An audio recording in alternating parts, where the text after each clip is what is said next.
सत श्री अकाल दोस्तों, प्यार भरी फतेह कूल करे। एक बार फिर तो तुहाडा साडे चैनल में स्वागत है। तुसीं जुड़ गए तीर्थ वंड दे नाल। विजय मालिया का नाम कौन नहीं जानता। देश दे विच ठग्गां दे विच सब तो उपर विजय मालिया का नाम आउंदा वा ते 9,000 तो वध 9,000 करोड़ तो वध दा करदा लैके देश विचों भगौड़ा हो चुकिया। ते इस दे भगौड़े होण दे पिछे वजह की सी, किवें एक सफल बिजनेसमैन तो भगौड़ा बनिया। और वीडियो देखते हैं, अगे विचार करते हैं। विजय माल्या, ये नाम सुनते ही हमारे दिमाग में सबसे पहले आता है भगौड़ा। लेकिन क्या आपको पता है कि जिस व्यक्ति पर आज 9,000 करोड़ रुपए लेकर भागने का आरोप है, वो एक समय दुनिया के सबसे पावरफुल बिजनेसमैन की लिस्ट में शामिल होता था। यहाँ तक कि यूनाइटेड ब्रूअरीज और किंगफिशर जैसे बड़े ब्रांड्स को चलाने वाला यह बंदा उस टाइम दुनिया के सबसे अमीर लोगों में से एक था। लेकिन फिर ऐसा क्या हुआ कि 2016 में विजय माल्या को देश छोड़कर लंदन भागने पर मजबूर होना पड़ा। अब आज के इस वीडियो में हम आपको विजय माल्या के इसे राइज एंड फॉल की स्टोरी बताने वाले हैं। तो दोस्तों, विजय माल्या को उनका ये बिजनेस विरासत में मिला था। असल में उनके पिता विट्ठल माल्या एक बड़े बिजनेसमैन थे, जिन्होंने साल 1946 के दौरान यूनाइटेड ब्रूअरीज नाम की एक कंपनी में कुछ शेयर खरीदकर अपनी बिजनेस जर्नी स्टार्ट की थी। इसके बाद वे धीरे धीरे इस कंपनी के शेयर खरीदते गए और फिर कुछ ही सालों में वे इस कंपनी के डायरेक्टर बन गए। और इतना ही नहीं, साल 1952 में उन्होंने इस कंपनी के मेजॉरिटी स्टेक्स खरीदकर इसे पूरी तरह से एक्वायर कर लिया था। और फिर इसके बाद से तो विट्ठल माल्या ने फिर कभी भी पीछे मुड़कर नहीं देखा और बेहद तेज रफ्तार से साल दर साल अपने बिजनेस को एक्सपेंड करते गए।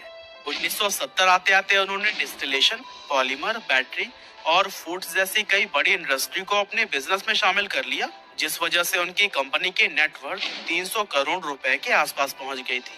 लेकिन फिर दुर्भाग्यवश किसी कारण से 1983 में विट्ठल माल्या की मृत्यु हो गई और उनके जाने के बाद इस बिजनेस का पूरा भार उनके 28 साल के बेटे विजय माल्या के कंधों पर आ गया। जिस समय विजय माल्या ने यूनाइटेड ब्रूअरीज को संभाला, उस समय इस कंपनी का टर्नओवर 300 करोड़ रुपए के करीब था और यंग विजय माल्या अब इस टर्नओवर को डबल करना चाहते थे। असल में वे भी अपने पिता की तरह ही शुरुआत से एक बिजनेस माइंडेड पर्सन थे, इसीलिए उन्होंने भी तुरंत ही अपने इस बिजनेस को एक्सपेंड करने का सोचा और इसके लिए उन्होंने बहुत सी बड़ी बड़ी इंडस्ट्रीज जैसे केमिकल, इंजीनियरिंग, न्यूज़पेपर और बॉलीवुड मैगजीन को अपने बिजनेस में शामिल कर लिया। लेकिन इन बिजनेसेस में विजय माल्या को उतनी सक्सेस नहीं मिली जितनी कि उन्हें अपने शराब के बिजनेस में मिली थी। यूनाइटेड ब्रूअरीज के मेंबर्स खुद कहते हैं कि जब विजय माल्या इस कंपनी के चेयरमैन बने तो उनके कार्यकाल के दौरान कंपनी ने बहुत प्रॉफिट कमाया।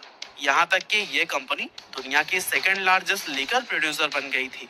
अब विजय माल्या को ये समझ आ गया था कि उन्हें अगर किसी बिजनेस में सक्सेस मिलेगी तो वो था शराब का बिजनेस। और हुआ भी बिल्कुल वैसा ही, क्योंकि उन्होंने कड़ी मेहनत से अपने बियर ब्रांड किंगफिशर को पूरे भारत में ही पॉपुलर बना दिया था।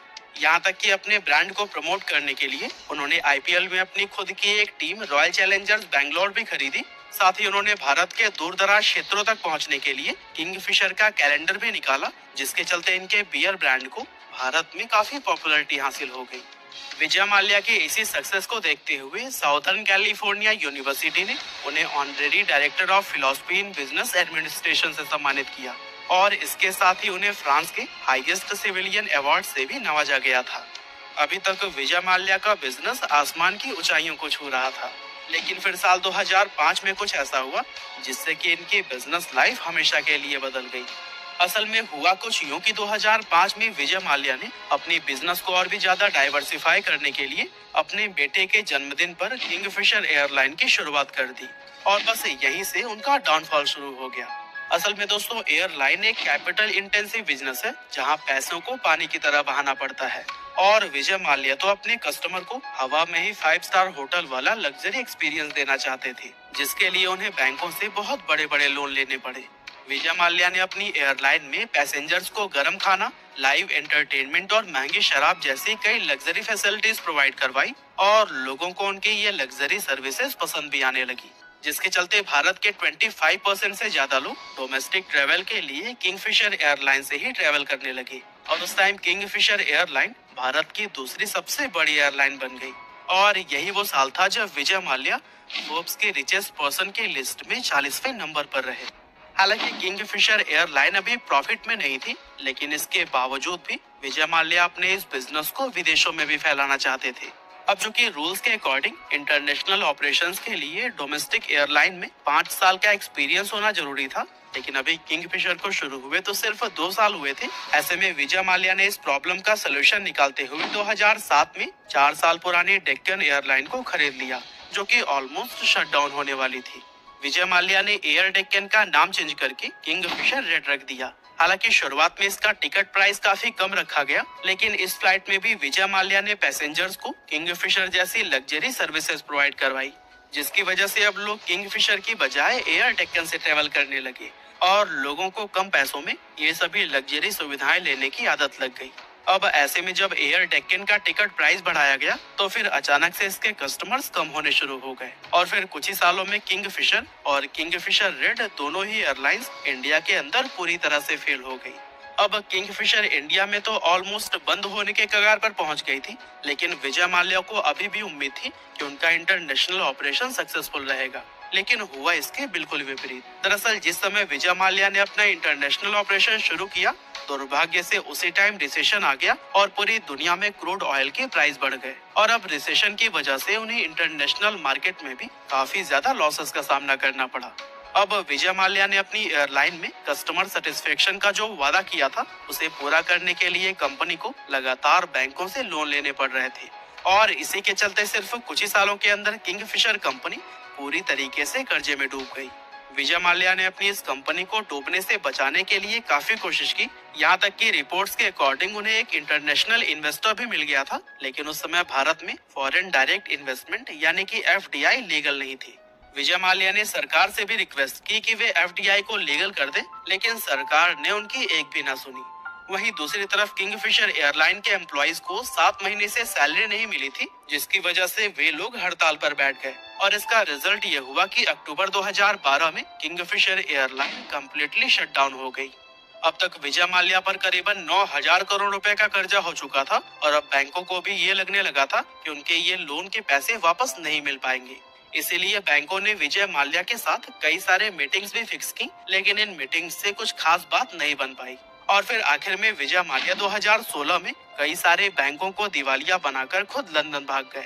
कहा जाता है कि उस टाइम बैंकों ने सुप्रीम कोर्ट को अप्रोच भी किया था कि वे विजय माल्या को बाहर जाने से रोक लें, लेकिन तब तक विजय माल्या एक मीटिंग का बहाना बनाकर देश छोड़कर निकल चुके थे। अब उनके जाने के बाद से भारत में उनके ऊपर मनी लॉन्ड्रिंग और बैंक फ्रॉड जैसे कई सारे चार्जेस लगाए गए। साथ ही काफी सारे बैंक्स और उनके मैनेजर भी इस स्कैम में इन्वॉल्व पाए गए, क्योंकि किंगफिशर कंपनी जब पूरी तरह से डूब रही थी तब भी उन बैंक्स ने बिना कुछ देखे विजय माल्या को करोड़ों के लोन सेक्शन किए थे। यहाँ तक कि IDBI बैंक के मैनेजर को तो इसके लिए जेल भी हुई थी, क्योंकि उन्होंने किंगफिशर एयरलाइन को उस समय 900 करोड़ रुपए का लोन दिया था, जब कंपनी पूरी तरह से खत्म होने के कगार पर थी। आज 6 साल बाद भी देश की अलग अलग एजेंसीज यही कोशिश कर रही हैं कि किसी तरह से विजय माल्या को इंडिया वापस लाया जाए, ताकि बैंकों के लोन की रिकवरी की जा सके। वैसे बैंकों ने अपने लोन की रिकवरी के लिए विजय माल्या के सारे मेंशंस, उनके जितने भी प्रॉपर्टीज और बिजनेस इंडिया में थे, वो सब बेच दिया है और ऐसा कहा जाता है कि अभी तक उनकी प्रॉपर्टीज और बिजनेस को बेचकर बैंकों ने अपना 80% तक का लोन रिकवर कर लिया है। हालांकि इस बात में कितनी सच्चाई है, यह कह पाना काफी मुश्किल है। दोस्तों, नो डाउट विजय माल्या एक बहुत अच्छे बिजनेसमैन थे, लेकिन उनके कुछ गलत डिसीजंस और लालच ने उन्हें बर्बाद कर दिया। अब फ्यूचर में विजय माल्या के साथ क्या होगा ये तो कोई नहीं जानता, लेकिन विजय माल्या की ये स्टोरी हम सभी लोगों और खास तौर से बैंकों के लिए एक बहुत बड़ा सबक है। बाकी आज की हमारी इस वीडियो में बस इतना ही था। ये वीडियो आपको ਇਹ ਸੀ ਵਿਜੇ ਮਾਲੀਆ ਬਾਰੇ ਸਟੋਰੀ, ਜੋ ਦੀ ਸਕਸੈਸ ਤੋਂ ਲੈ ਕੇ ਡਾਊਨਫਾਲ ਤੱਕ ਦੀ ਕਹਾਣੀ ਹੈ। ਸੋ ਵੀਡੀਓ ਤੁਸੀਂ ਦੇਖ ਲਈ, ਵਿਚਾਰ ਤੁਸੀਂ ਆਪਣੀ ਦੇ ਦਿਓ ਕਮੈਂਟ ਬਾਕਸ ਵਿੱਚ ਵਿਚਾਰਾਂ ਜ਼ਰੂਰ ਦਿਆ ਕਰੋ। ਬਾਕੀ ਵੀਡੀਓ ਕਿਵੇਂ ਦੀ ਲੱਗੀ ਜ਼ਰੂਰ ਦੱਸਿਓ। ਸਤਿ ਸ਼੍ਰੀ ਅਕਾਲ।